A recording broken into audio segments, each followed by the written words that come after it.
Yeah.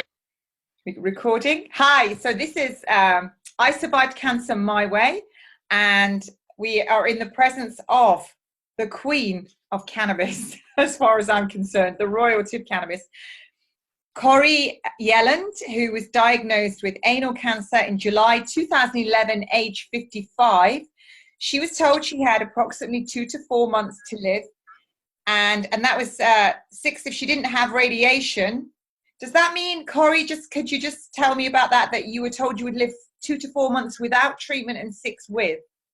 No, they said they gave me 2 to 4 months, 6 on the outside, if I didn't do radiation. However, down the road, I found out that they did not expect radiation to work. Oh, great. Okay. So you didn't.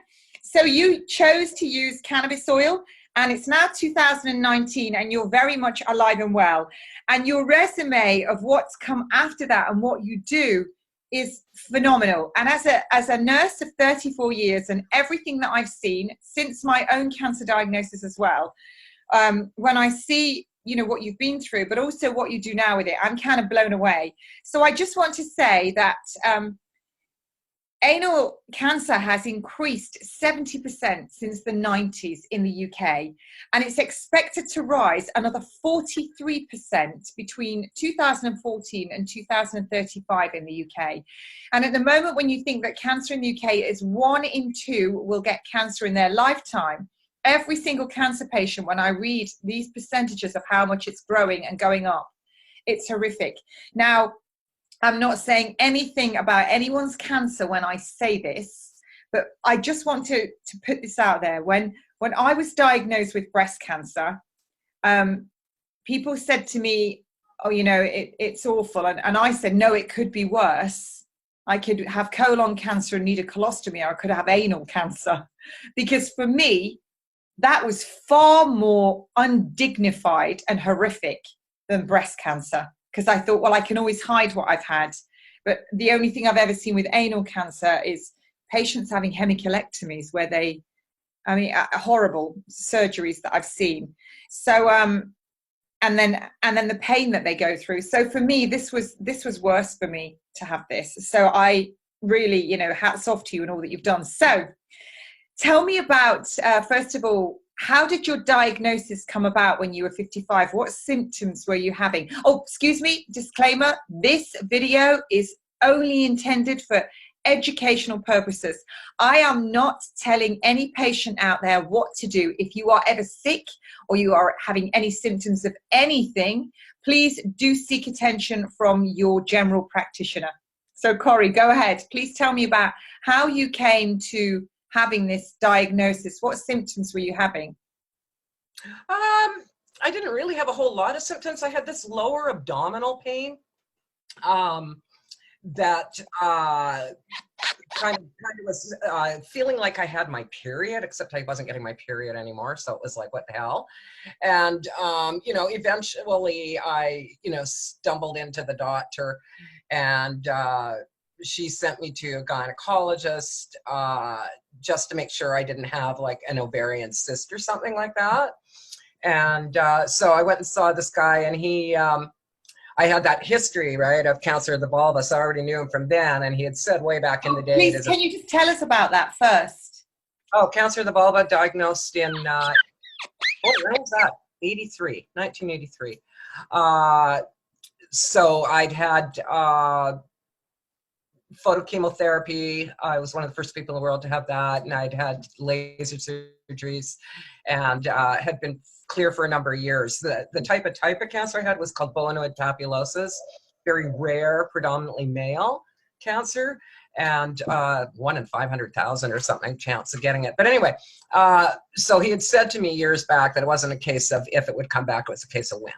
And so I went to this gynecologist, and he wasn't known for his bedside manner. He truly is not. But anyway, he's very good at what he does. So he started to examine me, and his face went white. And he just looked at me and he said, "I'm sorry. I'm so, so sorry." And I'm like, "What?"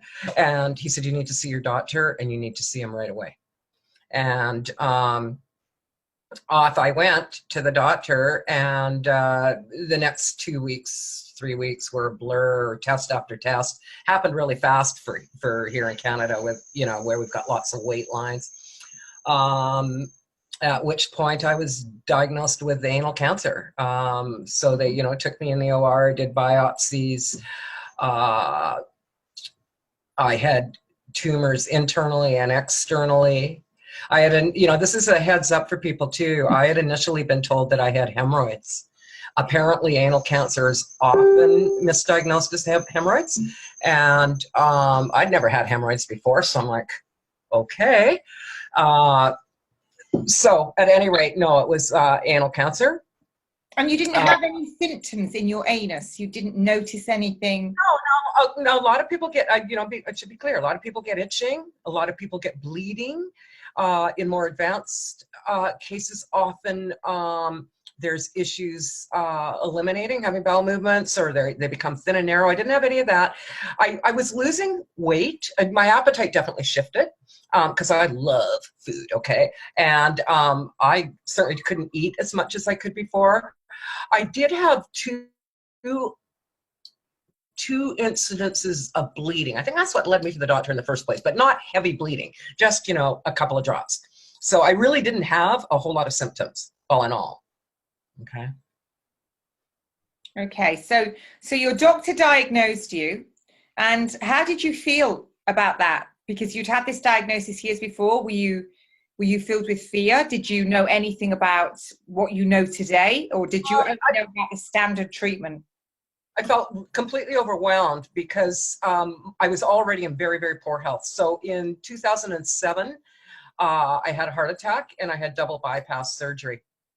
And as a result of that surgery, I was left with a condition called post-sternotomy syndrome, very painful thing. And so for the past 5 years, I had zero quality of life. I was on tons of painkillers. I mean, 10 to 15 Tylenol 3 a day, morphine, Dilaudid, Percocet, opium, you name it, I had it. Couldn't wait for night to come so I could sleep and, you know, be out of pain for a bit. Would sleep for 2 hours, wake up in agony, sit out on my balcony, rocking back and forth till morning. And I'd go, okay, made it through another night. And that's what my life was like for 5 years, okay? So when I was diagnosed with anal cancer, it's like, it was pretty overwhelming. It was like I couldn't take on anything else. I mean, I was like this little old lady bent over. I had zero quality of life. It was horrible. And you know, for me, when I see your age here, because I've got your sheet from the questions you answered. So you talk about having all this poor health when you were 50. And then you were diagnosed with anal cancer age 55. I mean, I'm 53. So when I hear a patient saying to me, I have all these health issues and I'm on all these drugs, it's quite shocking because you were still quite a young woman. Mm-hmm. Yeah, I remember saying to my son, you know, Michael, I don't know, quality or quantity, when I was, you know, doing the thing. So I went to the cancer clinic, and I took 2 people with me to make sure I heard everything. And I remember the sense of, because this is huge for me, right? But the sense of the guy was just so blasé. He's like, well, this is the worst part of the body to treat. Just said it like that. You're going to have, what did you say? We're going to hit your coccyx and your pubic bone. We'll try not to hit your spine. So you're going to have bone deterioration. You're going to have 2nd and 3rd degree burns, vaginally, rectally, paraanally. That's what I remember about nursing and see horrors. And then he looks at me and he says, oh, and your vagina will probably fuse shut. And your rectum will probably fuse shut too, but don't worry about that, because if your rectum fuses shut, we'll just take you up to the operating room and dilate you. And in that moment, I thought, I don't think so. Okay? It was like, are you freaking kidding me? So, oh my goodness. I'm literally squeezing my buttocks on this chair. I am literally, you know, I'm tightening my pelvic floor and my stomach is squirming as you're saying it. Like, are you kidding me? Like, and then he wouldn't give me straight answers on pain control, and he wouldn't talk about the long-term side effects. And this is the thing that people do not realize. This is for the radiotherapy. Radiotherapy, yeah. They don't realize that these treatments of chemo and radiation are the gift that keeps on giving, that your health as you know it is never, ever, ever going to be the same if you happen to make it through the treatment in the first place. So, you know, he didn't tell me that, you know, what is it, 85–90% of people end up with a colostomy in the end anyway, after going through all that horrific burn. Oh, and this is a great little tidbit. You will never know again when you have to go to the bathroom. But he didn't tell me that. Okay? Oh so my goodness. I've since dealt with people that have had anal cancer. This one woman, and she was actually a nurse. She was an oncology, pediatric oncology nurse. And she found me in tears. She said, I wish to God I'd never had treatment. She had been no evidence of disease for 3 months, and it had come back. And she had gone to the car wash or something. She was only 32. And looked down, she's got feces running down her legs, like you just don't even know when you have to go to the bathroom. To me, that was worse than death. As somebody who's embarrassed if they fart in public, it's like, are you kidding me? Like, it was just not an option. Well, truly. You know what I just said for me, when someone said, you know, oh, it's terrible, it could be worse, it could be anal, I couldn't think of anything. I've just, and now in this position, I've met so many people with anal cancer, and it's really sad what they go through. Like you say, what the treatment that you go through.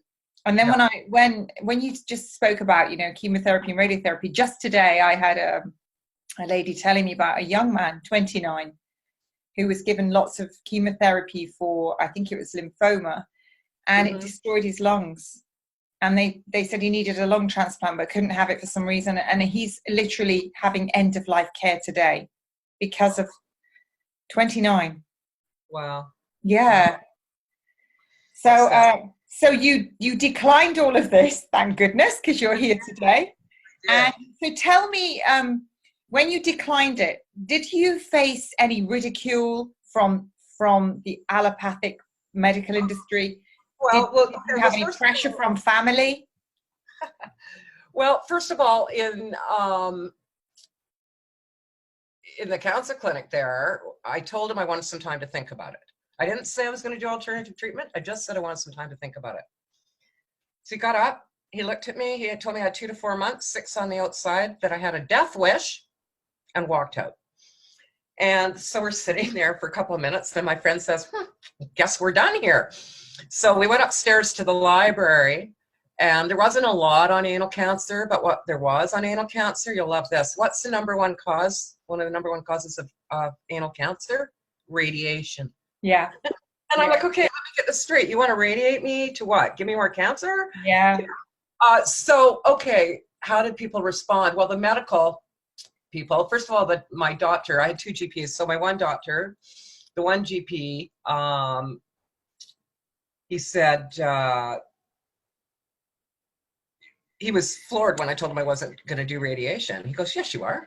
And I said, no, I'm not. And he goes, yeah, you are. And we got into this little argument, and finally at the end, he said, well, you can go and do your alternative therapies, and then you can come back and have radiation. So that was interesting. Amazing. Yeah, but you know what? When all was said and done, he did a 180. Okay, now he's one of the biggest supporters. But then my other GP, they shared an office. I hadn't seen her at that point, and I came in and she's like, oh, so I understand, you know, what did she say? Oh, how's radiation going, or something like that? Or no, she said, oh, I understand you've decided not to have treatment. And I thought, oh yeah, here we go. And I went, yes, that's correct. And she looked at me and said, well, I want you to know if it was me, I wouldn't have treatment either. I just about fell off my chair. I was very surprised to hear her say that. Yeah. So now my specialist, when I went to see him post-op, he said, so how's radiation coming? And I looked at him, I said, we need to talk. And so I told him what my plan was to do cannabis oil, etc., what I had learned, and he listened with rapt attention for 15 minutes. Where did you learn about that, Corrie? I first learned about it by somebody sending me, my sister sent me the video, Run from the Cure. Okay. And I used to counsel terminally ill cancer patients coming from a holistic vein, and I thought I knew everything there was to know about holistic avenues. And I could see this thing was an hour long. I thought, oh Christ, you know. So I didn't watch it. And then she called me and said, you know, have you watched it? And I'm like, no. And I thought, oh, I'll just watch 5 minutes a day, get her off my back. And I started to watch and went, wow. Watched the whole thing. Then I watched it again. And then I started researching. Yeah. So, you know, that's how I first got into it, was that way, and then doing the research. So, but yeah, my surgeon guy, he listened with rapt attention for 15 minutes. Then he got up and walked over and got down on one knee and took my hands in his and said, I want you to know I support you and stand behind you all the way, and I'll follow you. And yeah, so he was very supportive. He openly admitted he knew nothing about cannabis, but that he would totally support me in this decision to do this. So that was pretty good. I had a surgeon like that. When I declined everything else, he was really good. He didn't argue. He didn't argue with me, which was interesting for me. He didn't say anything when I declined the rest. I said, you know what? I'm going to just not do any of that. That was my surgeon, and he's who I see now. But the oncologist was dreadful. And I remember the very first doctor when I was first diagnosed, when I mentioned the Gerson therapy, he sent me a link on Quacks. That's what he did. Sent me a Quacks link, Quack Watch or something. But so you started your cannabis oil, and so tell me what happened next and how long it took before. Were you monitored? Did you see any improvement quickly? How long did it take for improvement? Okay, well, first of all, you know, to give people a sense, it wasn't like now. There weren't any Facebook groups on this or anything like that. I was completely and utterly on my own. Yeah, this is 2011, folks. So the first thing was to try and get signed up at a dispensary, and you needed a medical note. And the one GP, the female GP, said she wouldn't do it, quote unquote, because it was against her religion. Oh, right, okay. And whatever. And she said, but it's not against her religion to give pharmaceutical drugs that then you give another one to cover up the side effects of the first one, and then another one to cover up the second one. All right, yeah. okay. So, and then she said, you can try the other GP, but, you know, I don't know. And at any rate, so I went to a wonderful place called the Victoria Cannabis Buyers Club. It's actually the oldest buyers club in North America. And I had copies of my biopsy indicating that I had terminal cancer. And so they allowed me without a doctor's note to join there. And I was like, oh, good, thank God. And so I go up to the counter, you know, go through the orientation. I go up to the counter and I said, yeah, you know, I'd like to buy some cannabis oil. And they said, we don't have it. And I'm like, what do you mean you don't have it? And I just remember this feeling of utter despair and panic. Like, what the hell was I going to do?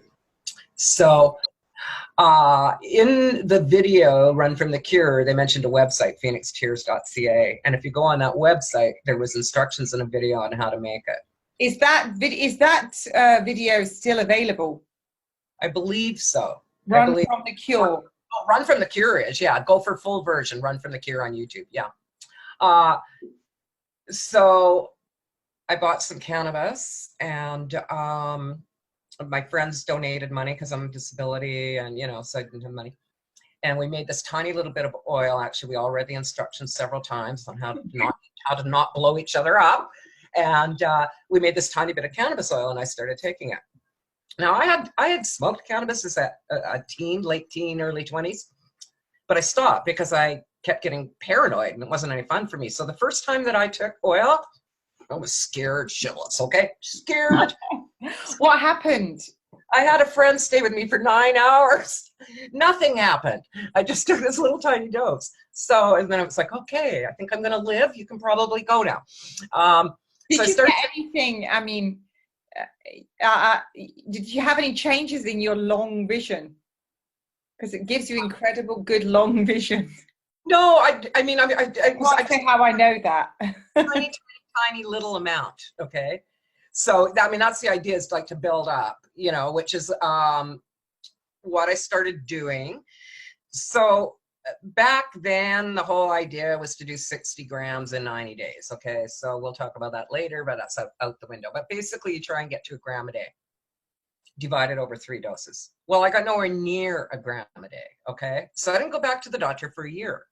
However, I know I was on the oil for just a couple of weeks. Actually, I was on the oil for 10 days. And this friend of mine phoned up and said, oh, how's your pain today? Because every day was me bent over like a little old lady, racked in pain. Mm-hmm. And I'm like, you know what? I don't have any pain. So in 10 days, I went from all of these pharmaceuticals that I mentioned earlier to half the Tylenol 3. Wow. So that was something I wasn't even counting on. Okay, I mean, I was all about just curing cancer or getting rid of the cancer. Having my pain go away was not something that I expected, and I was really, really surprised. That's amazing. So all of your other, I'm just turning that off. All of your other ailments that you had that were causing you pain, that pain had now gone away. Yeah, that's great. Yeah. So. So I stopped all those pharmaceuticals. And next thing that happened was I'd walk by people and they wouldn't even recognize me because I looked really so different. Yeah, it was like I came alive. I went from this hobbled over person to, hey, blah, blah, blah, and just glowing. And it was amazing. So I kept taking the oil, but I mean, I'm not religious, but I'm doing the deals with God, okay? Even if you just hold it at bay, I'm okay with that, You don't even have to get rid of it. Just, hold it at bay. And so I didn't go back to the doctor for a year because I didn't get up to that gram a day. And it's not like I had anybody that I could talk to and say, hey, I'm not at a gram a day, And but that's interesting. You were given 2 to 4 months to live. And this is a year later. Did you ever think, as that was going on, I'm still here? Yeah, I did. As a matter of fact, I hadn't been planning to be around for Christmas. And so Christmas comes and I'm like, shit, I've got to buy Christmas present. Oh, that's like, oh my God. And really no one cared because they just had you there still, which is the best Christmas gift. Isn't it funny, the things we think of? Yeah, I mean, I remember thinking that, because I had tumors internally and externally. And I remember thinking, I think these are getting smaller, right? But one of the things was, so I was talking to Janet Sweeney from the Phoenix Tears Foundation, and, I said to her, I think they're getting smaller, blah, blah, blah. And she said, how much are you taking? And I can't recall what I was taking, but not very much. And she said, well, you need to be taking more. And I said, I can't. I get so paranoid. And she said, oh, you need citicoline. And citicoline is a supplement that's actually for mental clarity. But what it does is block the receptor that causes any anxiety and paranoia. And it works like a charm. And I am the queen of paranoia on pot. Okay. See the crown? And I've seen the t-shirt you're wearing. That's enough. I've just said I want one. Get me that t-shirt. I love the fact it's a fist. It is, yeah. Yeah. So I started taking citicoline, and after a while, I didn't even need it. But I would take citicoline 20 minutes to half an hour before. And can you say it slowly? Because anybody watching this, yes, citicoline. I'm going to spell it because there is something called acetylcholine, and it's totally different. So citicoline is CITICOLINE.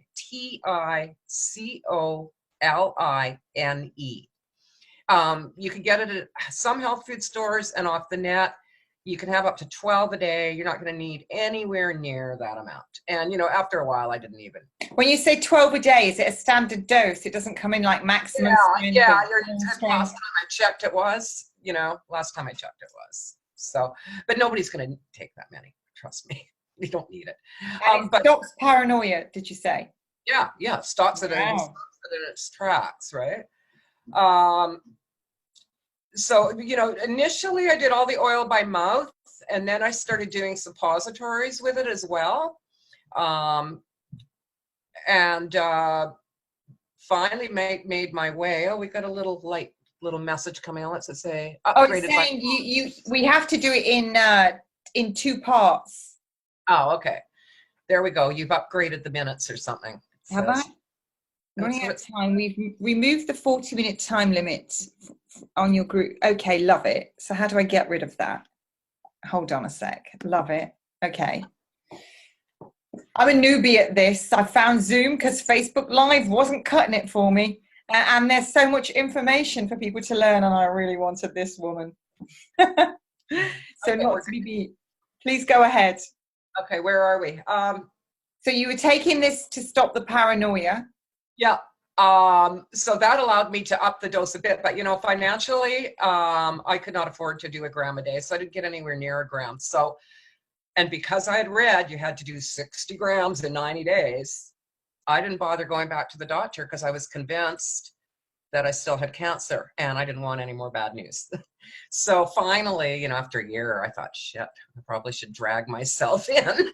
So I did, and he examined me, and he got this really weird look on his face. He examined you, a rectal examination. Yeah, and then he did with a special little scope thing. And then he did it again. And then he called in another doctor, and they did it again. And then he looked at me and he said, it's gone. It's completely gone. Wow, that's great. And I'm like, wow. And he goes, I'd like to take you into the operating room. He was just like amazed. He wrote a report to my GP saying that had he not known that I had that diagnosis of anal cancer, he would have said everything looked completely normal. Like there wasn't even any scarring from the biopsies. There was nothing. And so he said, I want to take you into the OR and do some biopsies, make sure that, we've got it all. And I was convinced that there were still some rogue cells, but I thought that's okay. I'm winning the fight. We've gone over the mountain, we're going down the hill, and, I'm on heading towards the finish line. So they did the biopsies, and not only was there no cancer, there wasn't even any dysplasia. It was completely gone. And I remember being in his office, and he walked in and he's got the report in his hand, and he looked really emotional, and he said, you did it. And I went, what?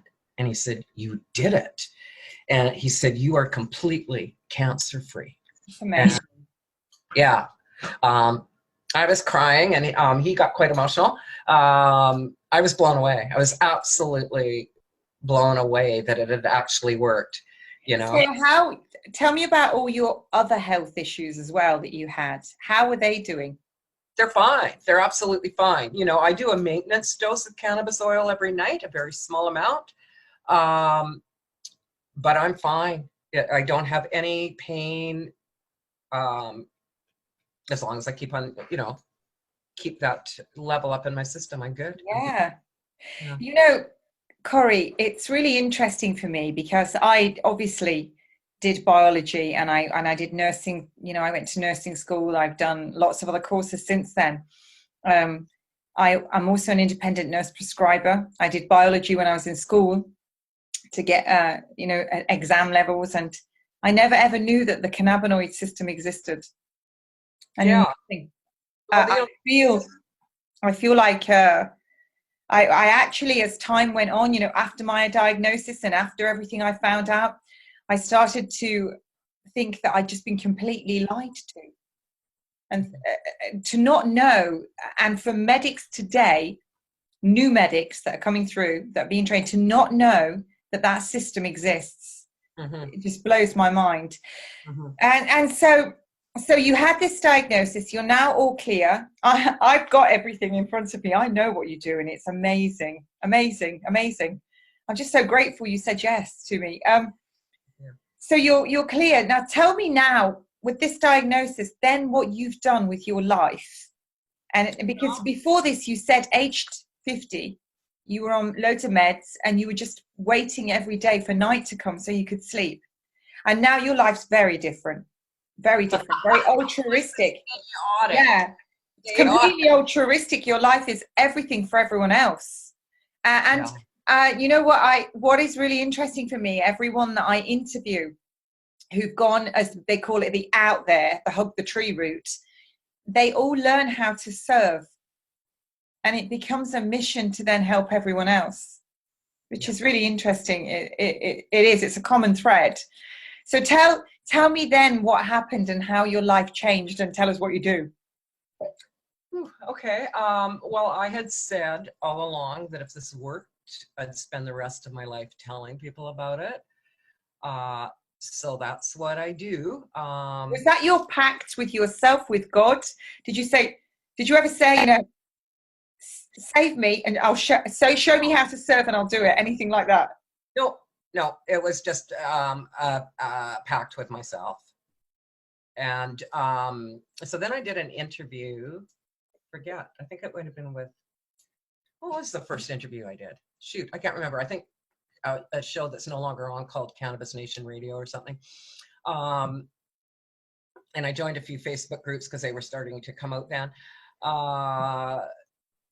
And then things got pretty crazy. So basically, what I do is help people. I get hundreds and hundreds and hundreds and hundreds of messages a week. I have over 700,000 email. That's not going down. It's just basically help people all over the world with cancer and other things, other different, ailments. Yeah, we see a lot because there's a lot in the press about children suffering from grand mal seizures, epilepsy, and then and parents being having their cannabis removed from them, even though they're showing that it's stopping their child from having seizures, and people being refused access to it. And then we've already talked when I interviewed Darren Blackwell. Look at him. I mean, what an amazing young man. But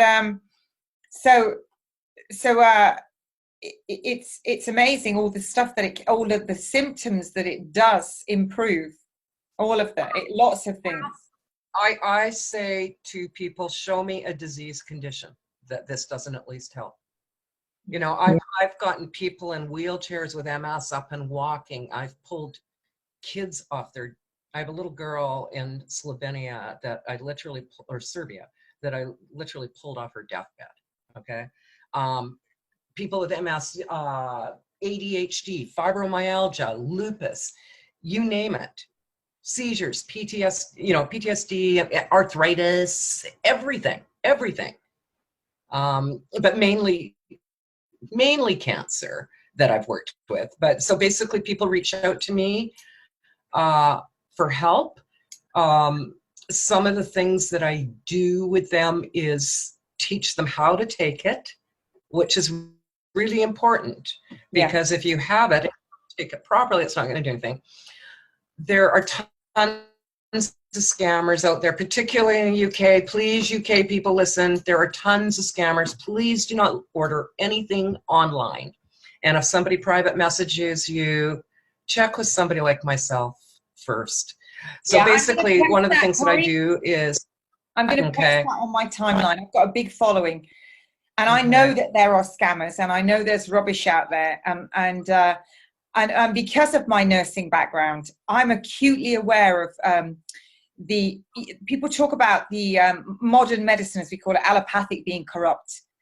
There's as much corruption in the natural field as well. And I sit very much on the fence. I am very much for the patients and choice, completely patient advocate. So I'll post all your links of where people can get a hold of you, because there will be lots of people who don't know that you're out there. I just came across you because I never used cannabis oil myself for my diagnosis. So for me, I came across you, read all the stuff, and then the top of my head fell off. I was so blown away.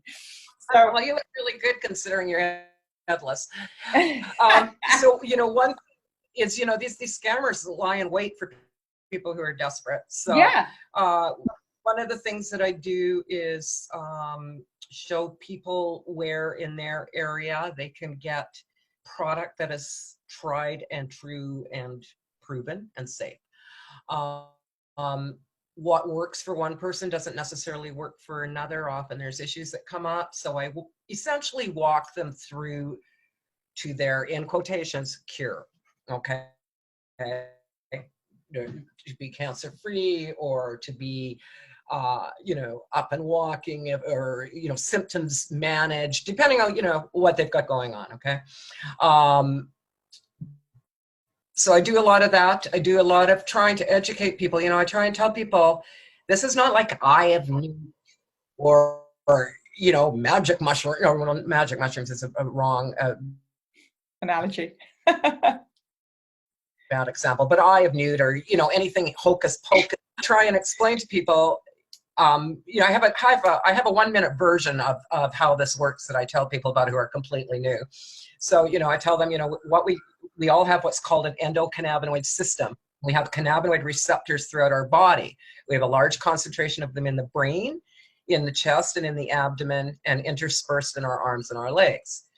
Everybody thinks cannabis, THC. That's what I thought. Yeah, THC, know all about it, whatever.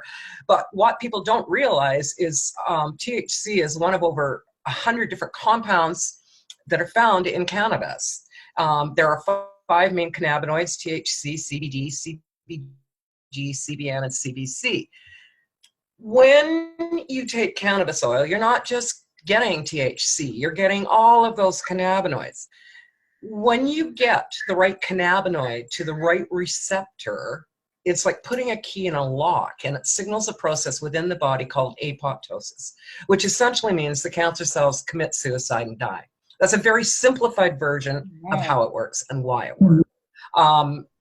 So I always try and tell people that, so they get that this isn't, just some airy-fairy thing, that there's a crap load of science. And if I hear one more person say we need a study, oh God, I'm gonna go ape shit. Well, there's tons and tons of studies. Go on PubMed, put in cannabis oil or cannabis and breast cancer, cannabis and MS, cannabis and stroke.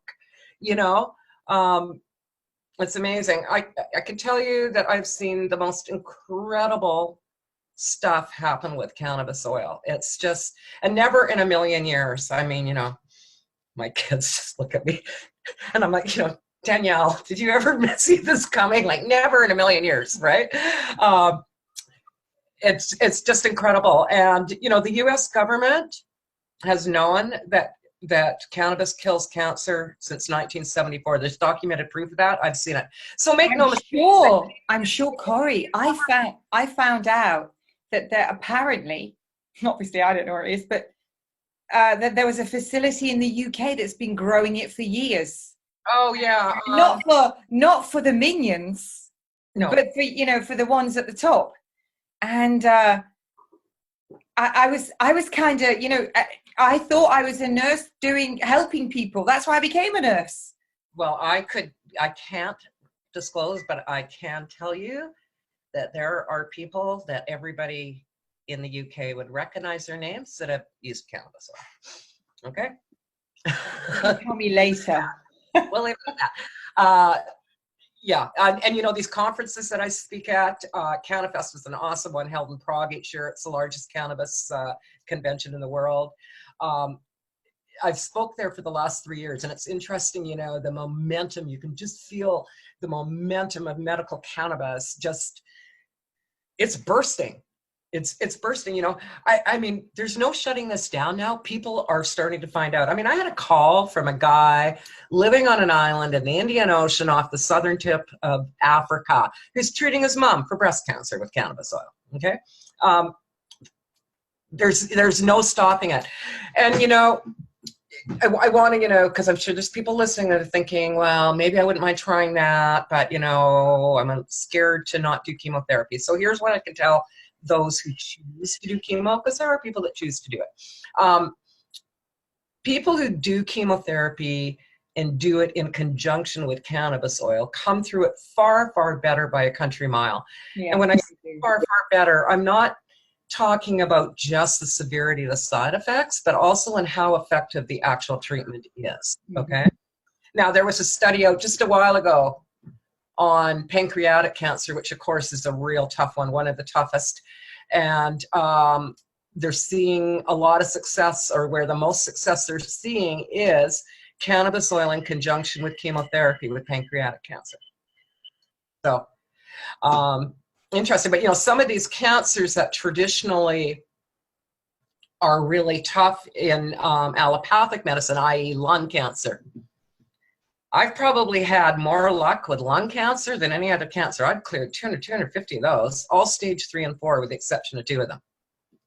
You know, just amazing. But I've actually spoken to doctors. I did a consult with a doctor from Slovenia who was treating her husband for stage 4 lung with oil. Yeah, my children's godfather was given 4 to 6 months to live, and he started using the oil, and he lived over 6 years. He was Wow. old, and he didn't die of lung cancer in the end. And he was using oil every day. Wow. Right? And he juiced, he changed his diet, he lost lots of weight, began doing coffee enemas, but he did all of that, and he did really well. So, and I have seen amazing things. I've seen amazing things with patients. This is why I'm speaking with you, because I'm sick of reading in the press. This patient went and did quack medicine and died, and she refused. And of course, you know this, all the press is owned by the same, it's all the banking, the press, the pharmaceutical companies, it's all the same wallets.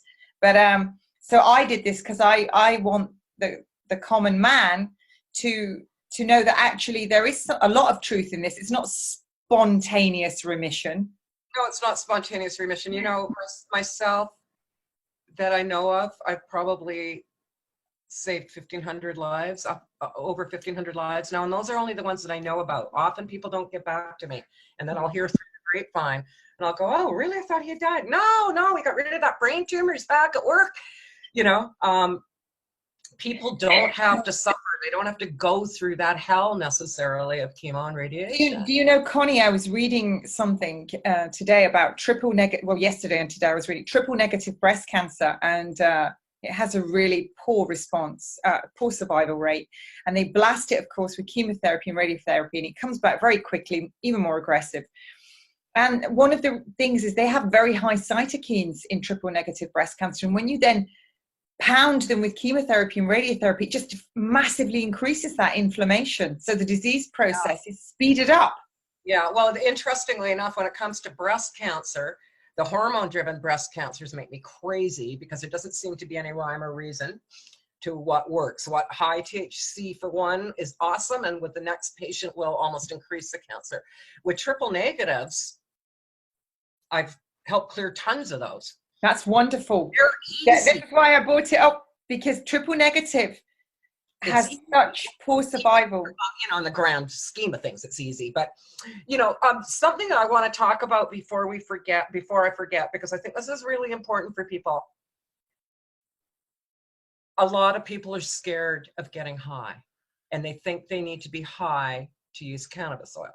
And I'm here to tell you that you don't need to be high.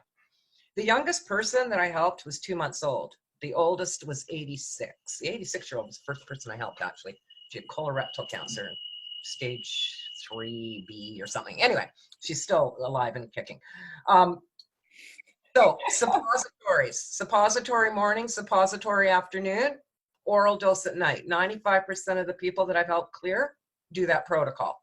So the statistic is in 90% of cases, people who do suppositories don't get high. I'm here to argue that. I've spoken to thousands upon thousands of people. I've only ever talked to one who got high that way. But the key to suppositories, and this comes up all the time for me, so I'm going to put this in there while I can. The key to suppositories is this, and this is crucial. 1 to 1.5 inches in, no further than 1.5 inches. If you push it up too far, it gets pulled through the liver, and then they do get high, okay? Like when you do a coffee enema, the reason you go far in with the tube. I understand that. So just 1 inch to 1.5 inches in. So it's really in the rectum. It's in the rectum. Just inside, yeah. Just past the inner sphincter muscle. One woman said to me, "Oh, you mean where that part where it kind of sucks it in?" I said, "Yes, that would be it." So yeah, and then oral dose at night. With your oral dose, take it half or 45 minutes to an hour before you go to bed. Oral dose takes 1 hour to 2 hours to kick in. You sleep through it. So, and And you sleep well when you take it. Does it help sleep? Yeah, because you want to make sure your indica or indica dominance, because those are the ones that create that sedative effect. Okay, you know, sativas are more energizing, and certainly people with cardiac issues want to stay away from sativas. You're more likely to have issues. But yeah, start low, go slow. That's amazing. Connie, we talked about something else as well, because this I'm quite passionate about. In the UK, where we do have a lot of organic produce, not like, you know, when I've been to San Diego and I've seen Jimbo's, I mean, that just is a supermarket like heaven. But produce is really what Jimbo's is, because I'm in Canada. This is in San Diego, but produce is expensive. Food is very expensive in the UK. And we have the NHS. If we have you know, more money, we can have private healthcare. My private healthcare is so much money. It's nearly £300 a month just for me. And so it's a luxury. Now, I listen to lots and lots of doctors and nutritionists, people in the naturopathic industry, if you like, and they're recommending all these different blood tests and all these supplements. And I would say that the majority of people I meet, they just can't afford that. They cannot afford to buy all those things. No. They can't afford, they can do the bare minimum. They can only afford a cheap juicing machine. A lot of them have done GoFundMe pages, but, you know, very soon with 1 in 2 getting cancer, and it's soon going to be everybody, nobody's going to have any money to support someone on GoFundMe. But so we talked about this briefly. You know, it's a lot of these treatments that I see people talking about. I just feel really, I have people contact me all the time and they just can't afford it. And cannabis oil, compared with a lot of those things, is a lot more affordable. It's a lot more affordable. It's expensive, but it's a lot more affordable, because please keep in mind, you don't necessarily need that gram a day. Some people need a gram a day. Some people don't, okay? There are some ways around it. Like, often I'll say to people, you know, because I'm in touch with people, like, where they can go to get it immediately, get safe access to something immediately. I'll say, you know, get enough for a couple months. Start growing some plants of your own. You know, there are ways around it, absolutely. But, you know, the cost, even you were talking about the cost of vitamins, et cetera, that people can afford. Do you know what makes me mental? Are the places in Mexico, $50,000 or whatever. I'm in touch with a lot of people who work with people who have cancer, you know, some pretty big names, and none of these people have ever seen anybody in their groups of people have success with that. And the issue is that when you go there and you do that and you pay that money, then when you come home, you have this crap load of vitamins, supplements, etc., that you're supposed to continue on. So it's not like you put out that 50,000 and you're done. Yeah, you know, to be honest, I mean, I have seen people. There are lots of clinics, and they're not all created equal. I will say that. Some of them charge a lot more money than others for the same thing, the exact same thing. There'll be 3 times more. I know of one clinic that was charging $300 for a vitamin you could get on the street for $3. But you've got to be really, if you're choosing to do, I did the Gerson therapy. If you're choosing to do the Gerson therapy, it's absolutely correct what you say. You go to the clinic. It doesn't give you a heads up. What it does is they're teaching them how to do the therapy, and they're giving you 3 months supply. When you get home, you've got to execute that. You've got to continue to do, say, 13 juices a day, 5 coffee enemas a day, all of those supplements, which cost a lot of money. But you've actually got to execute that therapy, and it's not for the faint-hearted. Yeah. I'm very OCD. It suited my personality to be so regimented, and I had 4 little kids, and I am very much like that. So I personally didn't find it difficult. But that's because of the way I am mentally. Cool, I must have been hard work to live with for my kids. I used to even tidy up their dolls' houses. But I know exactly what you're saying. People get funded to go there. They'll get a GoFundMe page, and then they can't do the therapy, and then they can't maintain it. But, you know, forget about the clinics a minute. People can't even buy the supplements and the organic food at home. They can't even go to a clinic. I know people who have so little money, they can't work because they're sick. So they're now on benefits. Yeah. Well, I get a lot of people like that too. And often these are the people that have been chemoed and radiated to death. And if you're living in the States, gosh, I saw one woman who 10-day supply of chemotherapy pills, $30,000. She showed me her little receipt, and they've gone through all their savings. And often, I mean, I would love it if more people would come come to me at the beginning of the train when they've been diagnosed. But often I'm their last ditch effort, and they've got nothing left. They've been emotionally. And you know, I've heard colleagues say, all these poor patients, they're being taken advantage of and they're spending all their money. I actually heard one colleague say they're spending all their money going to these clinics when they're going to die anyway. And I actually said, well, that's not for you to judge. If they're going to die and their relatives want them to try and go to a clinic, I'm sure they'd rather give that last ditch attempt and have that person alive than and worry about their savings. But you're right. I see people with nothing. They can't work. They're too sick. They're on benefits. They can hardly afford to pay their bills. And in the UK, you know, they're having to go to the hospital and pay for the car park.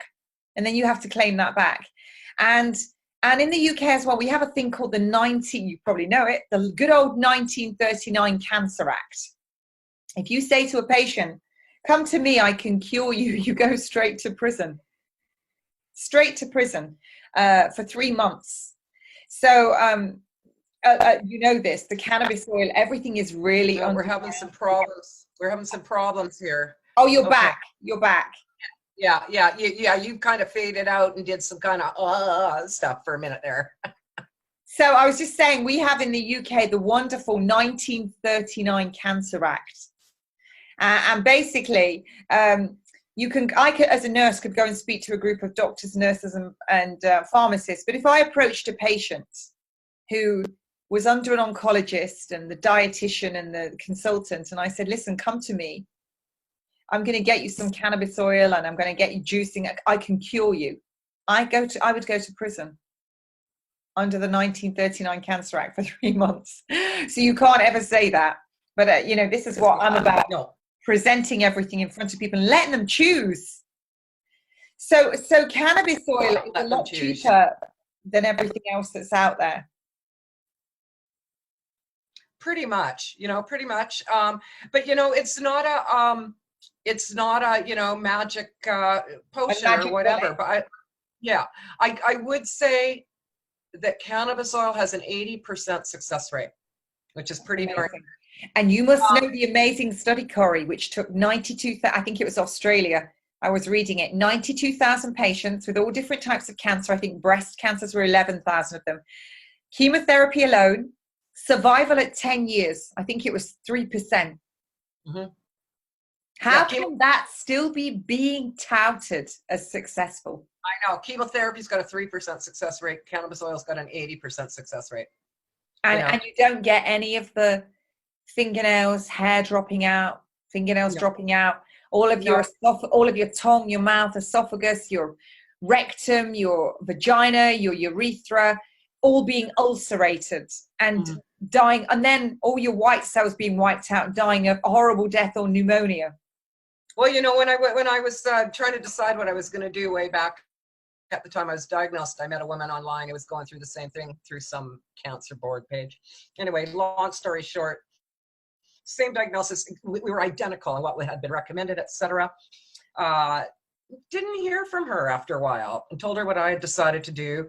Didn't hear from her. And then I got a message at Christmas from her husband saying she had died from infection to the radiation burn. She left behind a 10-year-old, you know. So horrible. I've just told the story of what I was told today about a young man. That's so horrible. So Corrie, you tell us about your radio. Tell us where people can find you. Because I know when I put this on my page, you're going to be even more popular if you possibly can be. So tell us where about your radio, where people can find you. I'm going to obviously post links when I post this everywhere. And okay, well, I do a show with Ian Jessup, who was with a prominent radio station here in Victoria, who had me on for half an hour, was inundated with response, so had me on for an hour, still was inundated. They would get messages and phone calls every day, so I started being a regular once a month until they decided to let him go. I can't help but wonder whether cannabis had something to do with that. Excuse me. So then he approached me and said, let's do a podcast. So what we do is interview patients all over the world. We have a huge listening audience, a worldwide listening audience. Nigeria, Mongolia, quite a few people in the UK. We've interviewed a number of people from the UK, actually. And it's called Cannabis Health Radio. So just www.cannabishealthradio.com. Go under podcasts. We also have a Facebook page. All of our interviews are about 30 minutes long. There's lots of great information in there. Anybody who wants to reach me, I've got 3 Facebook pages, but they're all kind of full. So the one that would be easiest to get on would be Corie, Corrie, second name G-A, last name Yelland, Yelland. I'm easy to find because I'm wearing a t-shirt that says I cured my cancer with cannabis oil. I want that t-shirt. Yeah, but somebody sent me that, one of my people. I've met some amazing people along the way, you know, and it's just, it's I wonder if I'd get struck off if I wore that t-shirt with some jeans and tied in a big knot at the side and, you know, glam it up. I wonder if I'd get struck off as a nurse if I pitched up at an event wearing that t-shirt. Oh, who knows? Yeah. Yeah, so you can get me there. You can, I do have 2 other Facebook pages, Cory Yelland, Cory G. Yelland, and then Cory G.A. Yelland. I also run a Facebook group, Phoenix Tears Cannabis Oil Advice with Cory, Jen, and Janet. We got about 40,000 on there. Sometimes when you search that page, you can't find it because Facebook hides the cannabis pages because they don't like us. What's it called? Phoenix? Tell me what it's called. Phoenix Tears Cannabis Oil Advice with Cory, Janet, and Jan, or Cory, Jen, and Janet. I think it's Cory, Jen, and Janet. But yeah, so you can get me that way as well. I'm hoping to be speaking at CannaFest this year again. I don't know what's going down there, but it'll be the 10-year anniversary of Phoenix. Where's CannaFest? That's going to be, what's that? Whereabouts is CannaFest? Prague. You need to come to the UK. Prague. Stay at my house. Okay, well, you know what? Send me a ticket. I'm there. I'm in the southeast. I mean, I if I put something on, and I think I think it would just be mad. We have loads of festivals around here in the southeast, and I live near Brighton, and Brighton is so much more out there and forgiving. So, but I mean, like I say, okay. My mother, all the years I'm a nurse, you know, all the years I'm a nurse, I just don't know the things that you tell me, and I'm a little bit squeaky clean. You know, I was one of those kids. I went to school. I never did drugs. I've never been able to drink half a glass of wine and I'm drunk. And my nursing old buddies will tell you that I was the one that would be really drunk on 2 drinks, and they would have about 12. Right. But I never smoked dope, nothing like that. And I have tried the oil since, and the stuff I've learned is just phenomenal. And I've even been looking into the laws of growing when you grow your own plants. And people think you grow a plant, you go to prison. It's actually not like that at all. Mm-hmm. And one of the things I learned was that a lady had MS and she juiced the leaves and cured herself by juicing the leaves, which, from a virgin plant, not a hybrid plant. Yeah. So you'll know what that is. I mean, I don't. This is all new for me. I'll be following you on everything now. I'm going to be your favorite stalker. But you know, it's amazing for me, and amazing that I listen to this, but also it makes me really sad, because I know lots of patients who are so sick. And from this, yeah, and in the UK, I think I did a video on Cancer Research UK, and went through how much money they spent. I hate charities. I went through all the money that they spend and where it goes, how they get it and where it goes, and it's all from the public purse. Government doesn't put anything in there. But every cancer patient in the UK is worth approximately £30,000. Well, if 1 in 2 are getting cancer and they do say they all go for the treatment, that's a lot of money from our NHS. And when you think how much cannabis costs, it should be there, and people can't get it prescribed. People think everyone's getting it prescribed now. They're not. They're getting turned down. Mm-hmm. Well, even if it is prescribed, if it's anything like Canada, like, so we're legal here and everybody's like, yay, lucky you. You know what? This legalization has done absolutely nothing for cannabis patients. Absolutely nothing. It's made it way worse, way, way worse. And the thing is, so people will go, oh, I've got my card for medical cannabis. I can't tell you how many people I help who go to dispensaries. I probably get 60 to 80 calls a week from people with a rendition of, I've been on the oil for 2 months. How come it's not working? Where'd you get it? Well, you've just froze for a minute. You've just froze, Corrie, and I really want to hear this bit. I'm going to get a dispensary more often than not when they serve. Okay, you're breaking up too. Okay. Just hang on, because I want to hear this bit. So you're saying they've been using the oil for 2 months and they've got it with their medical card, and it's not good. Nowhere near what they need. It's like in Canada, they're capped out at 30% THC. If somebody phones me and says they have cancer, I tell them they need a minimum of 60% THC. Okay? 60% THC. Yeah, and I think these doctors, in all good faith, are in Canada at least, sending people to these places thinking, that they're helping their patient. But unfortunately, as we alluded to earlier, these medical professionals don't know anything about the endocannabinoid system. They don't. Nothing. Like, I talked to a doctor a while ago and he goes, oh, you mean the endocrine system? I said, no, I mean the endocannabinoid system, So, yeah, you've got to be really careful where you source, because if you don't have the right stuff, you might as well not be doing Not take it.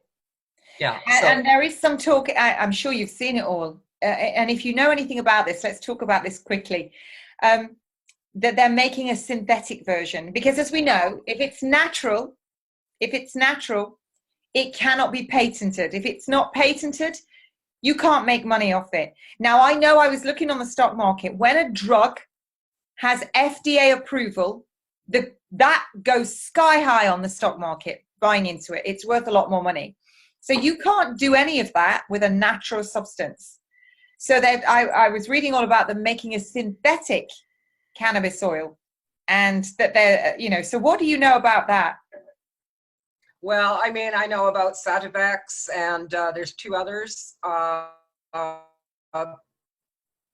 That is cannabis, and people are getting stuff like mouth ulcers, and it's not the same. You're not getting that entourage effect, okay? Part of the reason that cannabis oil, as I talked about earlier, worked is not because it's got THC, because it's got THC with all the different flavonoids and terpenes and other cannabinoids. It's the entourage effect. And as I often say to people, God, Mother Nature, whatever your belief system, whoever, however that plant got created, that plant is together with all those compounds in it for a reason. And that reason was not to separate them and keep them individual. Yes. Corrie, look at vitamin C. Vitamin C in nature comes as a compound. It has copper in it, which for collagen and elastin. It has vitamin P, which is your bioflavonoids, vitamin J, which the lungs need to stop pneumonia. It has your vitamin C, and it has ascorbic acid. All of the vitamin C on the shelves is only ascorbic acid. And if you take that in large doses over a long period of time, it actually inhibits, it stops you from taking up those other things that come naturally in a compound. And then you get lots of other sicknesses, illnesses. So nature doesn't make mistakes. No. If it's a nice organic plant, not GMO, not had all your Roundup Ready thrown on it, not your pesticides, herbicides, nature doesn't make mistakes. So absolutely, when I did read that they were making a synthetic version, straight away I was like, oh my gosh. Do you remember Valium, the drug Valium? They used to use the valerian, the valerian root, and you chewed it and you got that relaxing effect. They made a synthetic version of Valium, which millions of people became highly addicted to and had lots of problems with it. So, it fills me with dread when I hear that they're making a synthetic version to make money.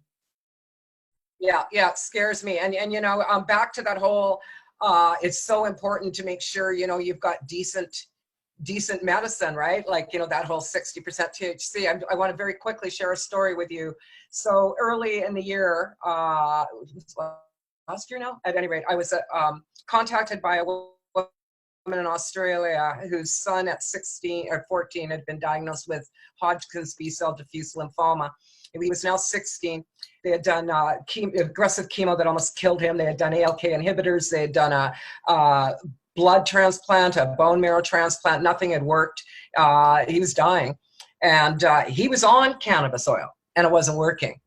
And I'm like, you know, oh, it's too bad. I know of the 6th strain, blah, blah, blah. Anyway, the long and short of it is that we got him on the 6th strain oil. He was hypersensitive to THC. So he got nowhere near that revered gram a day. Okay, let me be clear about that. He had all sorts of issues, and then he was going for a scan, and him and his dad, or her and the mom and dad, phoned me on Facebook chat, and they were sobbing. And I'm like, oh my God, he's died. And the father was the first to be able to talk, and he said, you've given me my son back. Anyway, the scan said, and I quote, it's incredible and a miracle, a complete metabolic response with absolutely no sign of disease. That's amazing. Yet another spontaneous remission. Yeah, from deathbed to clear.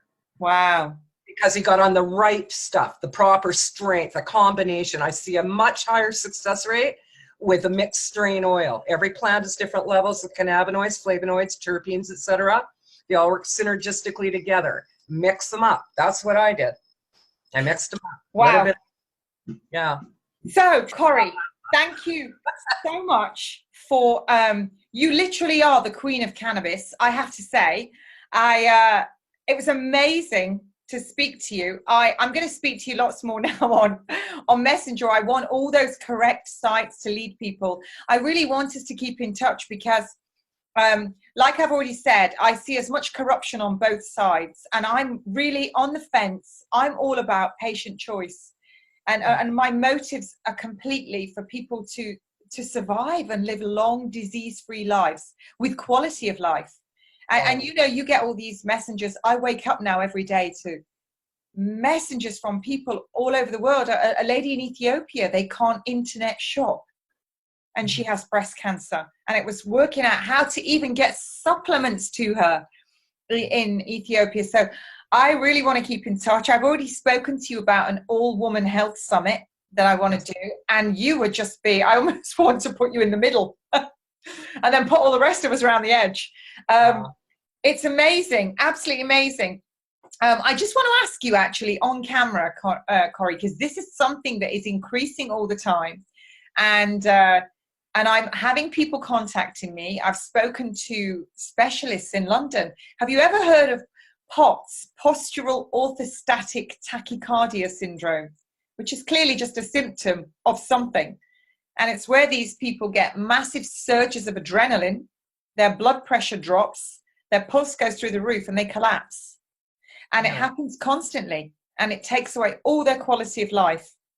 And no, I haven't heard of it. Well, it'd be interesting to see. I've researched lots about it because my son, all of a sudden, in February, collapsed, and it was struck down with it. Well, this is now what they think it is. And it's robbed him of his entire, he's 18 now, just turned 18, unable to even go to school. So we've been doing lots of research, but it'd be interesting to find out, because I now know lots of people with POTS. Okay. Well, you know, what I can offer you is that I'm in touch with a number of doctors who are you know, I mean, that's what they do. Okay. So that might be, I mean, I think it's worth exploring if there's Yeah, I perhaps. might do a video on pots because I know so many people now with it. So many people. And it's just another thing that's out there that's increasing. And it's fascinating for me. Okay, Corey, thank you so much. I'm a bit blown away by, you know, the whole compound thing. It of course it's perfect. It makes sense. And you're definitely the go-to person. Anyone who's thinking of doing this, wherever you're thinking of buying cannabis oil, or if you're thinking of doing it, you really need to get in touch with this lady. And I'm going to post all the links and run it by her. She really is the queen of the cannabis.